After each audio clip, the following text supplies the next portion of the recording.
I am the Tofu Golem. Please enjoy the video.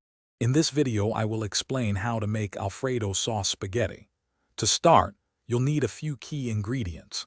Make sure you have about 1.5 cups of heavy cream, 1 cup of freshly grated Parmesan cheese, and 4 tablespoons of unsalted butter.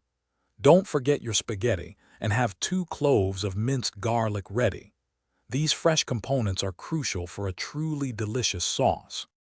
First, get your spaghetti cooking in salted water until it's perfectly al dente. While that's happening, grab a large skillet and melt 4 tablespoons of unsalted butter over medium heat. Once the butter is shimmering, add your 2 cloves of minced garlic. Sauté it gently for about 1 minute until it's fragrant, but be careful not to let it brown. Now pour in 1.5 cups of heavy cream into your skillet with the garlic and butter. Bring it to a gentle simmer, but don't let it boil.